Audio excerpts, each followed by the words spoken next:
Muito boa noite, pessoal. Estamos dando início à nossa aula aqui de Direito Tributário e Finanças Públicas 2, da Unicinos Campus Porto Alegre. E o nosso último encontro antes da avaliação, a gente tem a avaliação agora no encontro de amanhã, né? Tá no calendário. Depois que eu passar o conteúdo, a gente pode falar um pouco sobre a avaliação, explicar como é que vai funcionar, etc. E a gente tira algumas dúvidas, mas este é o último tópico que a gente vai abordar antes do nosso encontro avaliativo que acontece amanhã. O nosso último tema está aqui, então, é o IOF. Eu tinha um professor que chamava ele de IOF, e na verdade, o nome certo deveria ser Imposto sobre Operações de Crédito, Câmbio, Seguros, Títulos, Valores Mobiliários e Ouro. Esse seria o nome correto do imposto que a gente vai estudar hoje. Mas isso aí não é um nome, é um xingamento. Exatamente, Gabriel. Eu imagino que aqui ninguém saiba falar grego, sei lá, russo, aquelas línguas eslavas, né, que tem mais consoante do que vogal. Então, vocês podem deixar de lado isso, né? E aí vamos ficar com aquilo que todo mundo conhece, é popular, é conhecido, etc., que é o IOF, é esse imposto que a gente vai estudar. Mas por que que eu comecei falando aquela sigla e por que que essa brincadeira aqui é importante? Porque ele não é um imposto sobre operações financeiras. Aqui está o ponto alto da minha, da minha provocação com vocês. Ele é um imposto que incide sobre algumas operações, não todas, tá? Então a gente pode chamar de IOF, beleza, vocês vão ver nos livros, popularmente, se vocês forem pesquisar artigos, blogs, etc., vão falar sobre IOF, é assim que ele é chamado, só que ele não é um imposto sobre operações financeiras, porque não estão autorizadas a serem tributadas todas as operações do sistema financeiro nacional. E aí está o equívoco, né, de chamá-lo ou apelidá-lo ele de um jeito que não, a Constituição não autorizou a tributar. Então eu resumi aqui a legislação que vai nos orientar, né? E aí eu começo sempre falando sobre o que deve ser tributado, né? O chamado aspecto material. Então, o que deve ser tributado aqui? Então, eu vou trazer para vocês o artigo 153 da Constituição, artigo 153, inciso 5º, está aqui, ó. Então, vamos lá. Compete à União instituir tributo sobre, aí vem o inciso 5º, operações de crédito, câmbio e seguro, ou relativas a títulos e valores mobiliários. Tá? Aqui nós temos 4 operações, quatro contratos típicos regulados pela legislação de regência, que estão autorizados a serem tributados pela norma constitucional, ou seja, norma de competência. Os concursos gostam de sacanear os candidatos, né, e perguntar, pedir para assinale dentre as alternativas abaixo quais são as operações que estão submetidas ao IOF. E aí você vai lá e marca a alternativa que tenha o inciso 5º, bem certinho. E o sujeito decorou exatamente o que está escrito no inciso 5º. E aí esqueceu, por exemplo, o que está no parágrafo 5º da Constituição. E aí esqueceu, simplesmente, de uma parte da regra de competência. E aí eu coloco aqui para vocês o texto integral. Então, assim, quais são as operações? A operação de crédito é uma, a operação de câmbio é outra, a operação de seguro é uma outra, títulos e valores imobiliários é uma quarta operação, e o ouro, quando definido em lei como ativo financeiro ou instrumento cambial, é outra operação. Então, são 5 operações que estão sujeitas ao IOF, tá? E não 4, como a gente apressadamente poderia levar a concluir lendo o artigo 153, inciso 5º. Então, lembrem, IOF é 153, inciso 5º da Constituição, mais o parágrafo 5º do mesmo dispositivo, tá? Aí, a gente precisa entender o que é cada operação, né? O que é uma operação de crédito?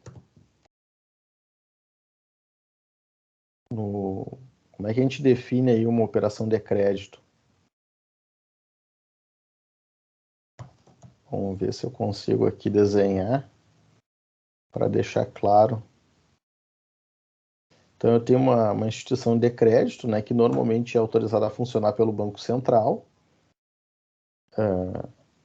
Aí a gente tem algumas fintechs que podem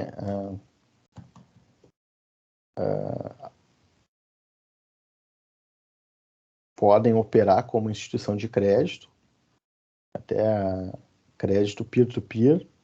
Mas vamos lá, via de regra, tirando fintech, tirando startups, a gente vai ter a operação de crédito entre uma pessoa física ou jurídica e uma instituição financeira autorizada a funcionar pelo Banco Central, Sistema Financeiro Nacional. Tá? Então, essa é uma operação de crédito. E no que consiste essa operação de crédito? Eu tenho, de um lado, um cidadão tomando dinheiro emprestado, né?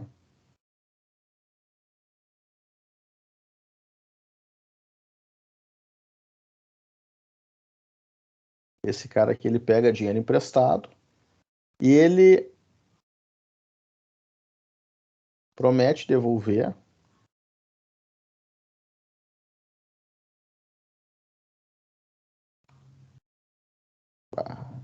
Problema aqui. Aqui. Ele promete devolver esse dinheiro emprestado depois para o banco. E aí, na verdade, não é isso, né? Ele vai devolver isso mais isso.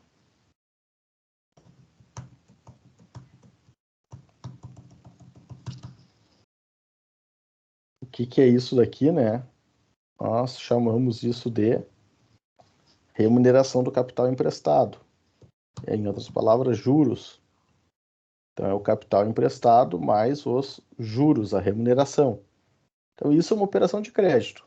Tem uma instituição financeira que tem um recurso que quer emprestar para alguém, ela empresta esse dinheiro e, como ela ficou descapitalizada, ela vai cobrar uma remuneração por esse dinheiro.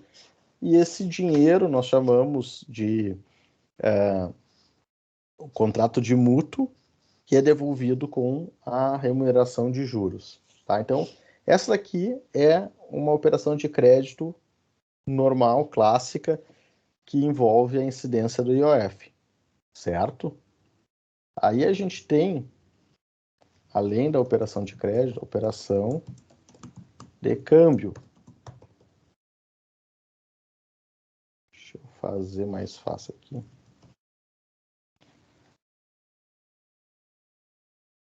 Vamos fazer aqui a operação de câmbio. Então, uma operação de câmbio, o que a gente tem em jogo aqui? A gente tem a troca de moeda. Então, eu estou trocando ali, vamos trocar dólar por euro, real por euro, dólar por real, enfim. Eu tenho uma pessoa aqui que vai até uma instituição de câmbio que tem autorização para funcionar pelo Banco Central, de novo. Aqui é importante registrar, né? Essa instituição ela é fiscalizada pelo Bacen, mas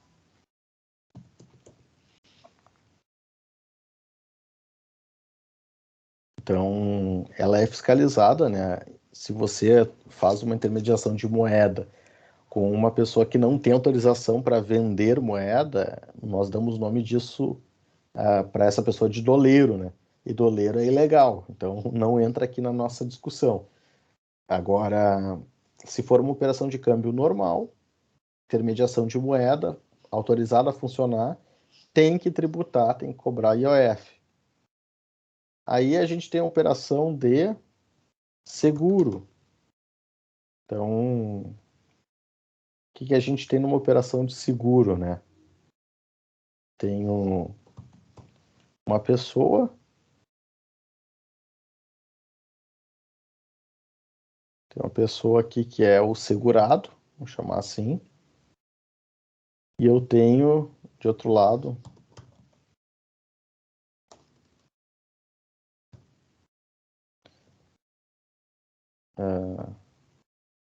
uma seguradora. Então tinha uma figurinha para seguradora, então fica esses prédios aqui mesmo. Então essa aqui é a seguradora, tá? Entendam o meu gráfico aí para...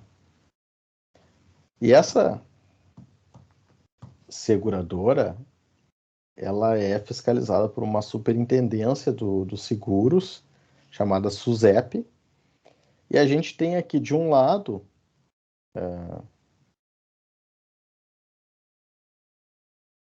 um, um carinha que quer se proteger, ele quer se proteger de um risco, certo? Isso aqui é o que ele quer se proteger. Então ele não quer sofrer esse risco, tá? E aí, o que ele se dispõe a pagar em troca? Ele se dispõe a pagar o que se chama de prêmio. Então ele paga um prêmio calculado pela seguradora em dinheiro, que é um pedaço desse risco, né? Então, se o risco é desse tamanho, o prêmio tem que ser mais ou menos desse tamanho, né? Senão, é melhor correr o risco. Se o prêmio for tão grande quanto o risco, não faz sentido. Então, ele tem que ser menor do que o risco. E aí, então, para proteger desse risco, o segurado ele paga um prêmio para a seguradora. Este contrato que está aqui sofre incidência do IOF. Aí a gente tem lá a operação de títulos e valores mobiliários.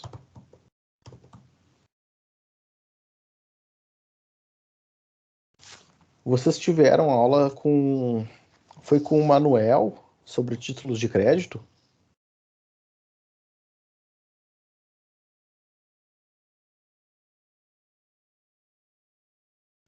A gente está tendo agora sobre títulos de crédito com o professor Leandro. Leandro, tá. O Leandro está ensinando títulos de crédito. Tá, então não vou precisar aqui explicar para vocês.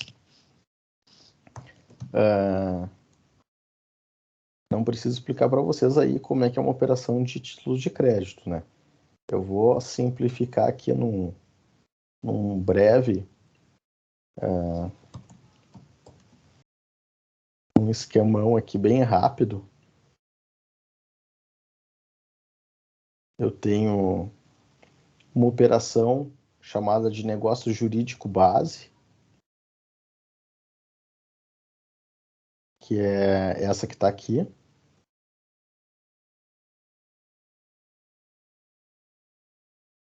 Negócio jurídico base. Então, esse é o negócio jurídico base, tá? Um cidadão, eu sempre uso o mesmo exemplo aqui, um produtor rural, ele vem buscar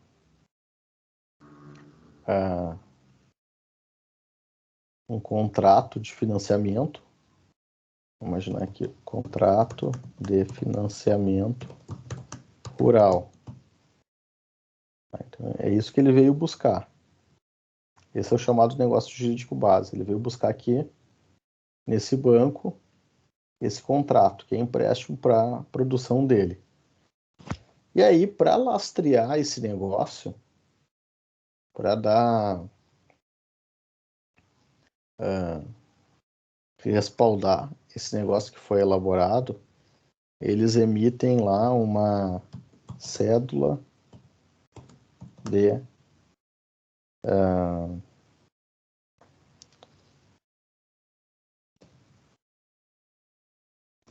vamos pegar aqui uma letra de crédito agrário, letra de crédito imobiliário, enfim, o negócio jurídico base,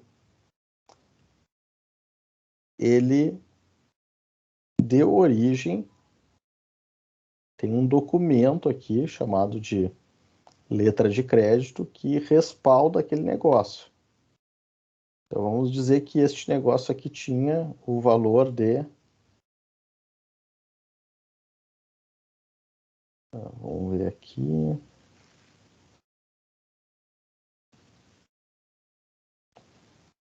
esse negócio jurídico base aí tinha um valor de 100 mil.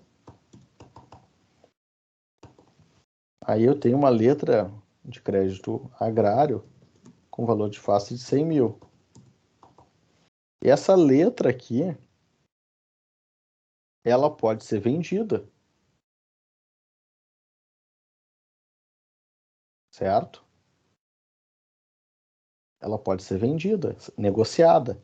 E toda vez que ela for negociada com terceiros, então, aqui está a chamada abstração, circularidade, aqueles atributos do título de crédito. Toda vez que ela for negociada daqui para frente, então é nessa seta daqui em diante, a gente vai ver a incidência do IOF.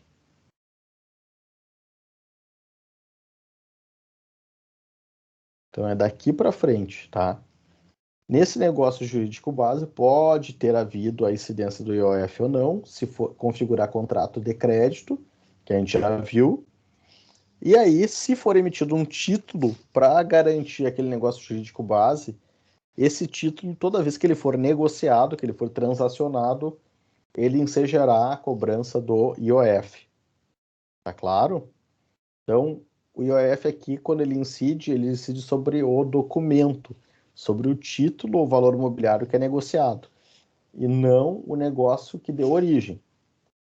No meu exemplo aqui, o negócio que deu origem também pode ter sido tributado, mas não é condição. O que interessa é do vermelho para frente. Então, é emitido um documento, daqui para frente, quando ele circular, quando ele for... E aí, os nomes que a legislação cambiária estabelece é cessão, endosso, saque, resgate. Toda vez que for negociado o título, deverá ser tributado e incidir o IOF. Ok? Então, esse é a quarta operação. E aí, a quinta e última operação é o ouro ativo financeiro. E aí,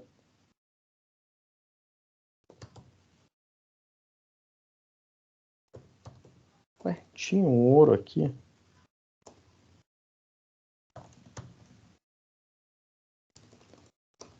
Ouro.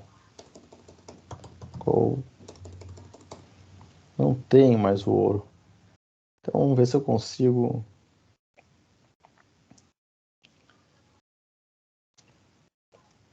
Imagina isso aqui, ó. Imagina isso aqui como um ouro. Aquelas barras, né? Que são produzidas. O ouro, quando é extraído da natureza, né?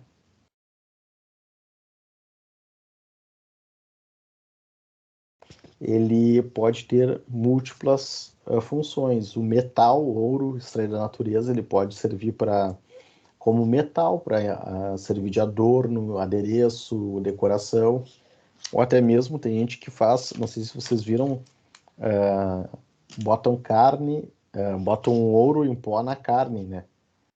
E são as churrascarias mais caras do mundo, que fazem isso para botar preço ou tornar ainda mais caro o churrasco que é oferecido. Mas enfim, não nos interessa essa aplicação do ouro. Qual é a aplicação que nos interessa? Quando o ouro é entendido, é definido como ativo financeiro. Entendam como ativo financeiro ouro em barra. São os lingotes ali de ouro que representam a riqueza de um determinado país. Então, durante muito tempo, o dinheiro era medido por moeda, né? Então, a depender da quantidade de moeda que eu tinha de recursos guardados, era a riqueza que eu detinha. E essa riqueza, o padrão ouro, chamado padrão ouro, ele deixou de existir quando foi substituído pelo padrão dólar.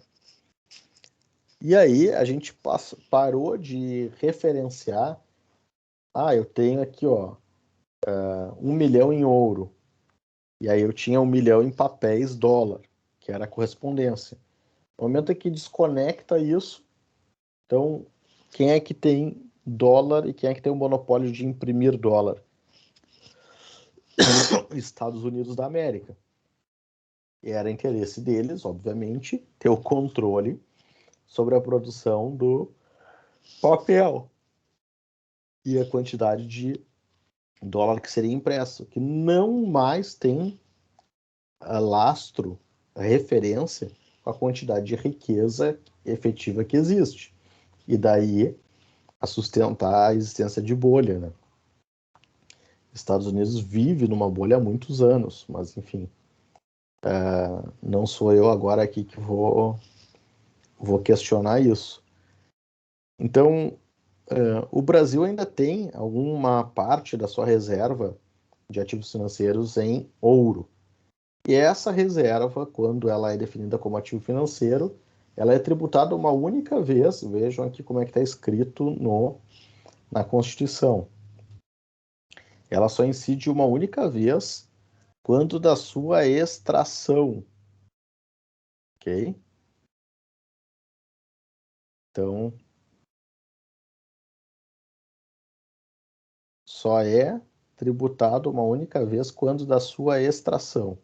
Tá? A 1% devido só na origem. Depois não é tributado nenhuma outra vez mais. Ainda que a gente negocie esse lingote de ouro, ainda que a gente transmita essa barra de ouro para outras pessoas, ele só vai incidir uma única vez, tá? O que a gente precisa ter aqui presente? O IOF, ele é exceção à legalidade, artigo 153, parágrafo 1º da Constituição, significa que um decreto do presidente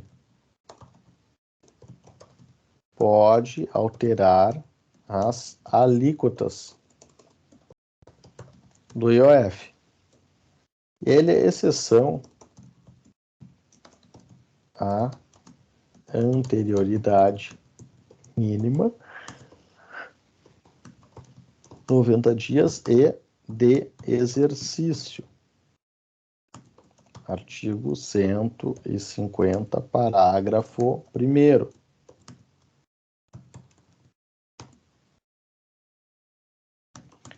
Que significa que a modificação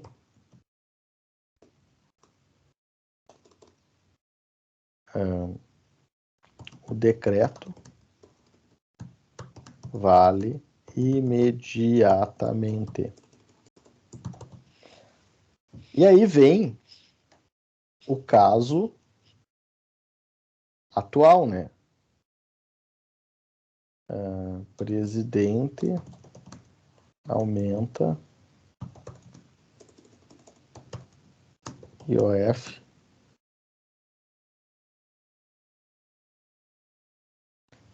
vamos ver onde é que tá aqui, ó. Esse daqui é a decisão, o site oficial, né? Tô pegando a agência do governo federal, não tô pegando nenhum jornal. Então, a agência do governo anuncia aqui. Governo publica decreto que aumenta o IOF para custear Auxílio Brasil. Novas alíquotas serão aplicadas a partir de 20 de setembro a 31 de dezembro. Então, o decreto do presidente da República foi feito no dia 17 do mês passado, 17 de setembro, que aumentou as alíquotas do IOF de 20 de setembro a 31 de dezembro. E aqui está a majoração que foi aplicada, tá? Pergunta, inicialmente, que a gente pode fazer aqui. Diante do que a gente viu, o presidente tem a prerrogativa de usar o decreto para mudar a alíquota? Tem. Ele pode decretar e fazer valer no dia seguinte? Pode.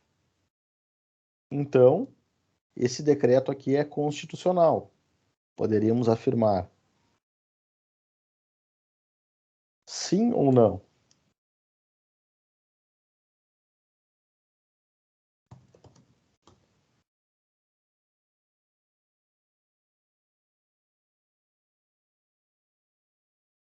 O que vocês acham?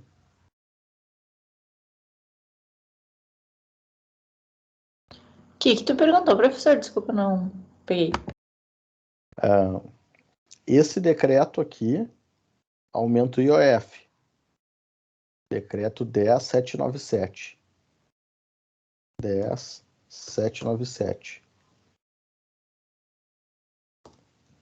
Ele é constitucional?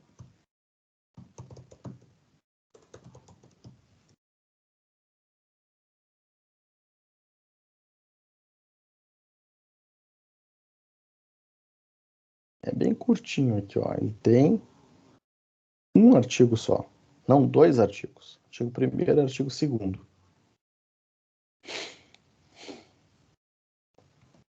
Se a gente olhar aqui para o IOF enquanto um imposto, e imposto significa o recurso arrecadado não tem destinação específica. Todos os impostos servem para arrecadar recursos e esses recursos serão aplicados em finalidades, em destinações que o governo vai definir. Essa é a característica dos impostos. Tá, mas e para que serve essas exceções aqui que a gente está vendo? Eu estou mostrando aqui para vocês, exceção à legalidade, exceção à anterioridade. Bom, essas são exceções que têm uma finalidade extrafiscal. Significa que o presidente pode mudar o IOF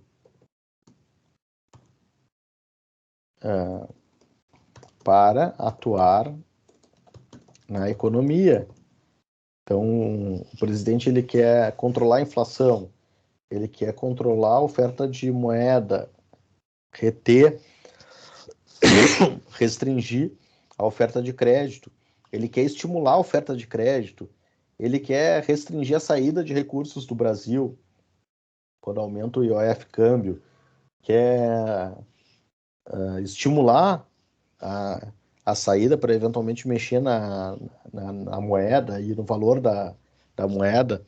Então, aqui a gente tem um mecanismo bem importante de atuação da tributação na economia. Então, é para isso que ela é exceção, para que o presidente tenha uma ferramenta emergencial. Olha, é preciso atuar agora. O que diz o governo para aumentar o IOF? Vejam, de novo, não são palavras minhas. Isso está no site da Agência Brasil, Agência Oficial do Governo Federal. É praticamente uma contribuição, né? Exatamente. Ele está dizendo que ele está aumentando um imposto para custear um programa social. E aqui não vai nenhuma crítica ao programa social, eu teria várias, mas não é o ponto.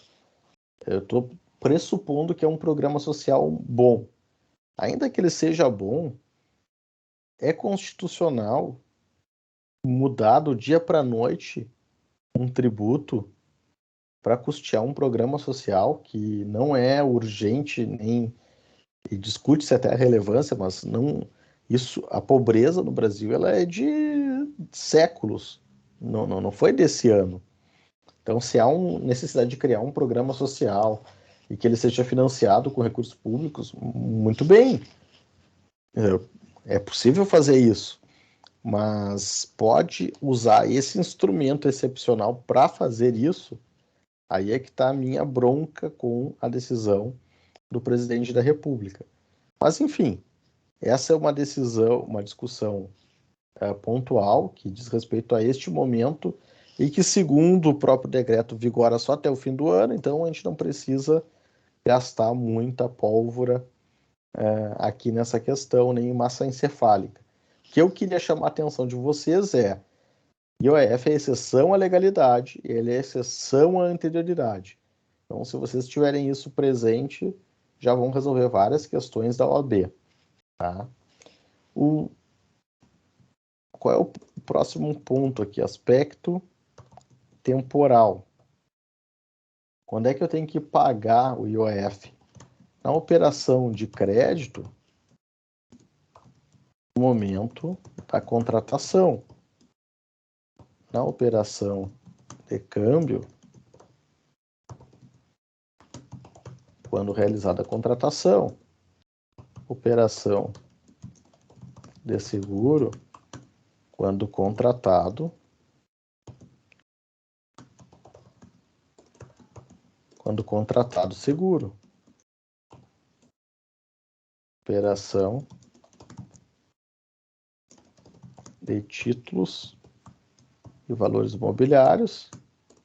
Aqui eu vou botar negociado, porque tem vários nomes, né, para chamada negociação. Exceção, endosso, saque, resgate, etc. E aí eu chamo aqui de negociado. Vamos colocar aqui entre aspas, para entender que é mais de uma. E no ouro, na extração do ouro e transformação dele em ativo financeiro. Então, esse é o momento da ocorrência do fato gerador. E por que ele é importante definir esse momento? Porque, se for num dia, pode ser abrangido, pode ser atingido pela alíquota nova, se for no outro, pode ser que não. Imaginem o cara lá que fez um contrato de empréstimo no dia 19 de setembro. Então, aqui, o decreto ele foi publicado no dia 16.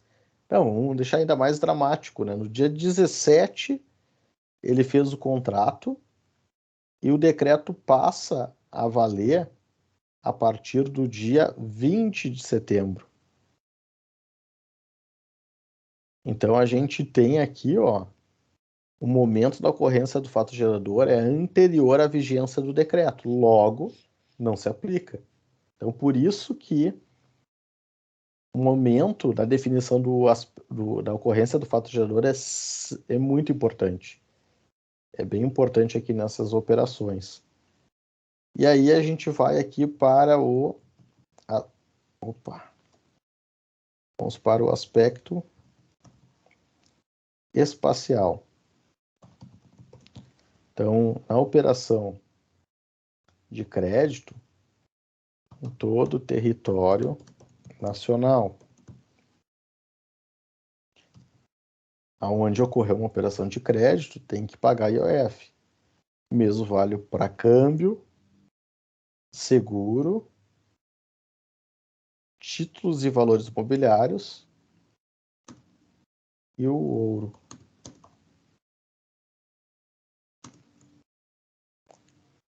Certo? Então, sendo um tributo de competência da União, em qualquer parte do Brasil onde ocorrer a operação, tem que pagar o imposto e não tem conversa, tá? Tem aqui uma questão extraterritorial na operação de câmbio, por exemplo, cartão de crédito no exterior. Paga IOF? O que vocês acham? Paga quando for feita o câmbio, né? Boa pergunta, boa colocação. Paga quando for feito o câmbio. Está correta a resposta da Tássia. Mas não caberia aqui questionar, mas se eu fiz a compra no exterior, eu não estava no território brasileiro, como é que o Brasil tem que ver se eu usei meu cartão de crédito no exterior ou não? O que ele tem que ver com isso? É que, na verdade, não se está tributando a compra que você fez no exterior. O que se está tributando é o contrato que você assinou com o banco para pagar esse fornecedor dessa compra que você fez no exterior. Então, eu tomei um sorvete nos Estados Unidos. Não se está tributando o sorvete que eu comprei nos Estados Unidos. O que se está tributando é o contrato de câmbio que foi necessário firmar para fazer com que o meu dinheiro em real saísse do Brasil e fosse lá para o sorveteiro pagar ele. Foi o dinheiro em real que saiu do Brasil e foi lá pagar o sorveteiro. Então, é isso que está sendo tributado, não a compra do negócio, do sorvete, enfim, seja lá o que for, que você comprou no exterior, tá? E como o seu contrato é no Brasil, o cartão de crédito é no Brasil, então está dentro do território nacional. Paga, sim. E se eu levar dinheiro na pochete? Vocês usam pochete ainda? Não sei se vocês sabem o que é pochete. Eu levei dinheiro vivo comigo para o exterior. E aí eu cheguei lá num doleiro, sei lá, num cara qualquer, numa casa de câmbio, vamos dizer assim, dentro do aeroporto. Cheguei com meu dinheiro na casa de câmbio e ofereci lá pro sujeito, eu tenho aqui R$ 500, eu quero trocar pela moeda local. Nesta operação, haverá incidência de IOF?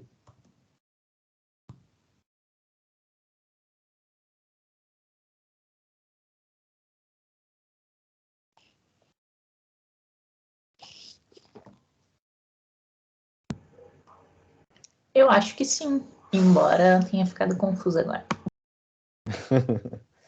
Acha que sim, mas a resposta é não. Por que não? Porque se eu levei dinheiro brasileiro do Brasil para o exterior, eu não fiz nenhuma operação de câmbio. Eu cheguei no exterior com meu dinheiro em real e quero trocar pela moeda local. O câmbio que eu estou realizando não é mais dentro do território brasileiro. Logo, eu não tenho que pagar IOF. Ok? Então significa que é sempre melhor fazer a operação de câmbio no exterior? Também não significa.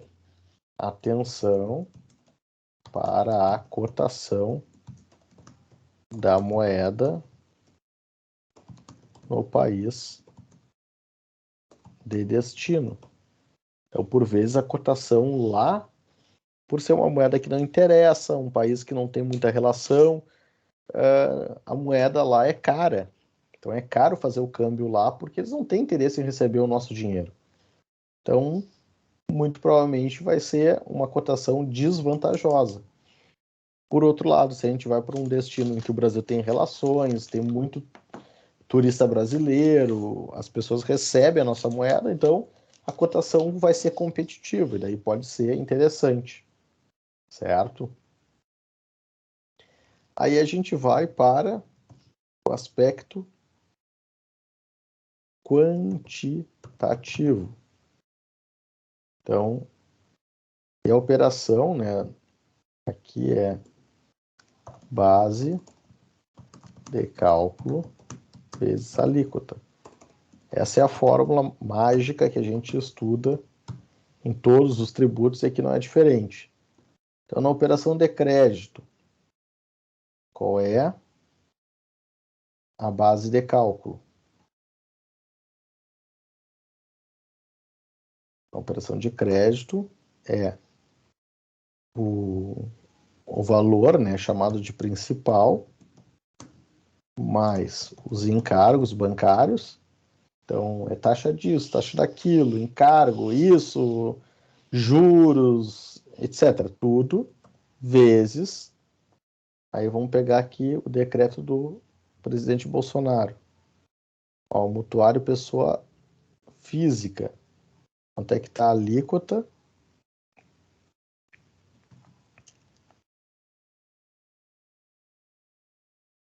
Ah, 0,0118 dia, por exemplo.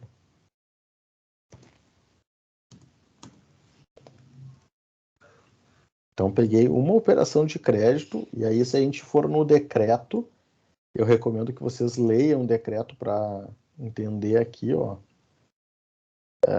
Aqui está o IOF, incidência sobre operação de crédito. Aí eu venho aqui, fato gerador, contribuintes, base de cálculo e alíquota.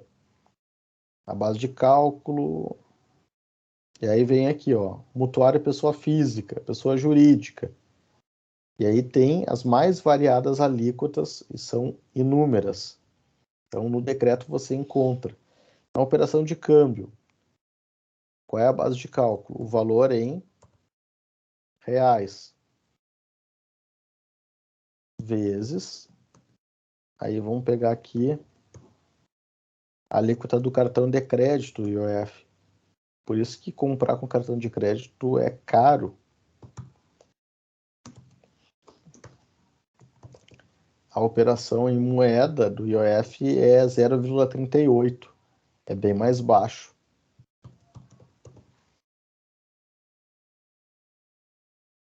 E aí, a gente pega aqui, ó, operação de seguro. Qual é a base de cálculo? É o prêmio mais encargos da seguradora, né?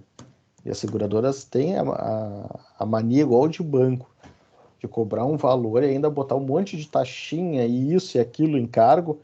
Ou seja, o valor da base de cálculo é o contrato cheio, com todos os encargos. Vezes, aí as alíquotas variam, né? Mas eu peguei uma aqui que estabelece em 1%.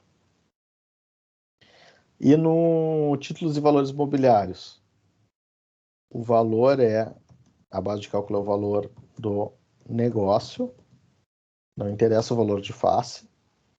E aí eu vou trazer a alíquota aqui do IOF Bolsa de Valores. IOF B3. Na Bolsa de Valores, por hora, o IOF é 0%. Ou seja, há uma alíquota zero aplicada ao IOF, não paga, que é momentâneo. A qualquer momento pode alterar a alíquota fixada.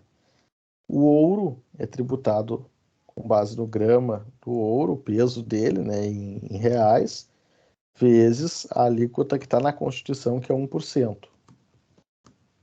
IOF ouro. E aí, meus amigos, nós vamos para última etapa, que é a definição do aspecto pessoal.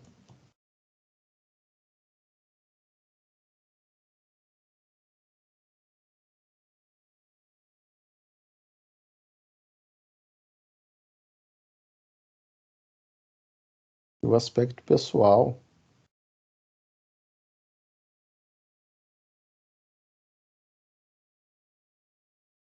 funciona da seguinte forma.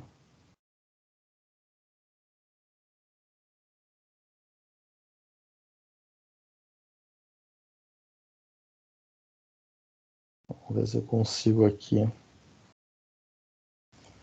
Então, na operação de crédito, o contribuinte, vou colocar aqui,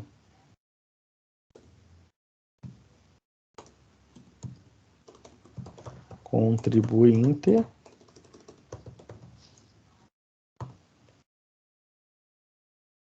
e aqui é o responsável. Então, na operação de crédito, quem é o contribuinte? É a pessoa física, a pessoa jurídica que contrata a operação de crédito. E aí, quem é que a gente tem de responsável na operação de crédito? Instituição financeira, que é responsável pelo recolhimento. Na operação de câmbio,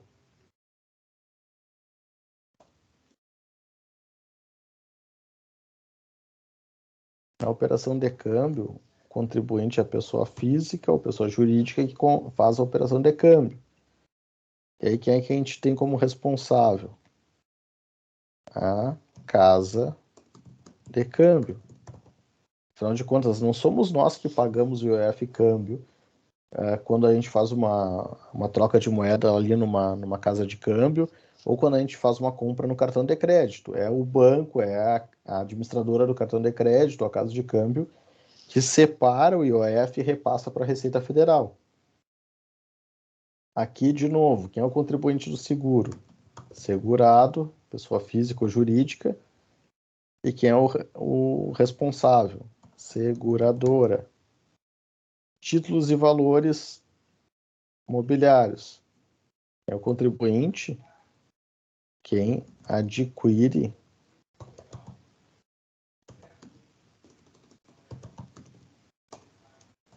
negocia, adquire o título. Quem é o responsável? A instituição financeira que intermedia. E o ouro é muito curioso. Vocês vão ver agora aqui o que estabelece o regulamento do, vou botar aqui, ouro.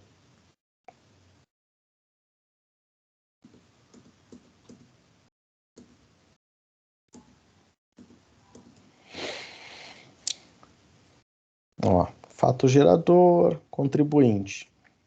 São as instituições financeiras autorizadas a efetuar a primeira aquisição do ouro como ativo financeiro ou instrumento cambial. Então vejam que curioso que é isso aqui. Instituições financeiras são os contribuintes.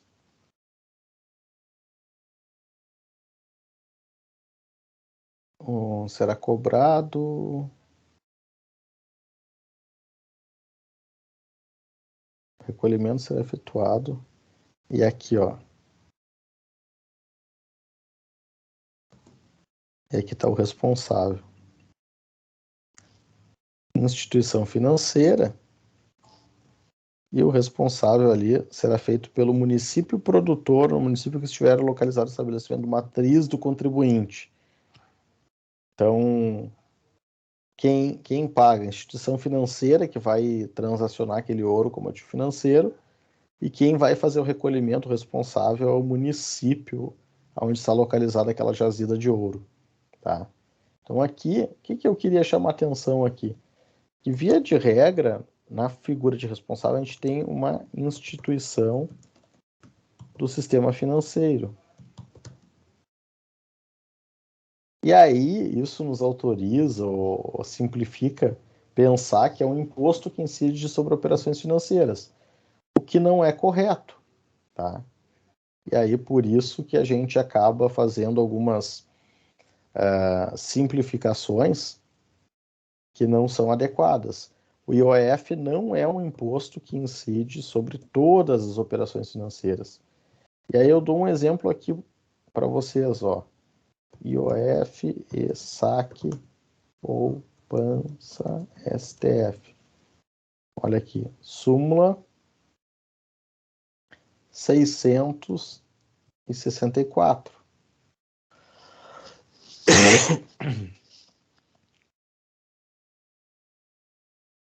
Súmula 664 do STF. O que o STF disse?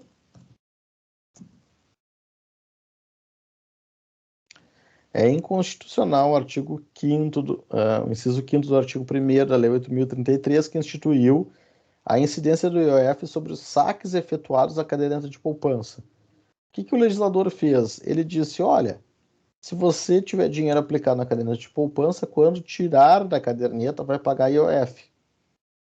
Foi definido pelo legislador, tá lá. E aí o que disse o STF? É inconstitucional.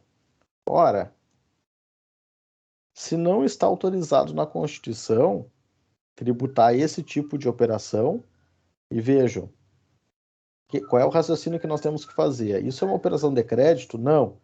É uma troca de moeda estrangeira, câmbio? Não. É seguro? Não é um contrato de seguro. Muito menos um título ou valor imobiliário. E também não pode ser definido como ouro. Então significa dizer que não está autorizado, e o STF aqui definiu nessa súmula, que é inconstitucional a incidência do IOF sobre os saques efetuados da caderneta de poupança. Certo? Então, por isso que eu termino aqui, né, a explicação, chamando a atenção de vocês, dizendo que o IOF não é um imposto sobre operações financeiras. Então, aquela parte da aula que a gente falou ali, né? O IOF não é um imposto sobre operações financeiras, ele é um imposto sobre operações de crédito, câmbio, seguro, títulos, valores imobiliários e ouro. Então, por quê? Porque ele está limitado a estas operações aqui, e não a toda e qualquer operação do sistema financeiro nacional. Certo? Alguma dúvida até aqui, meus amigos? Não, professor, tudo certo. Maravilha.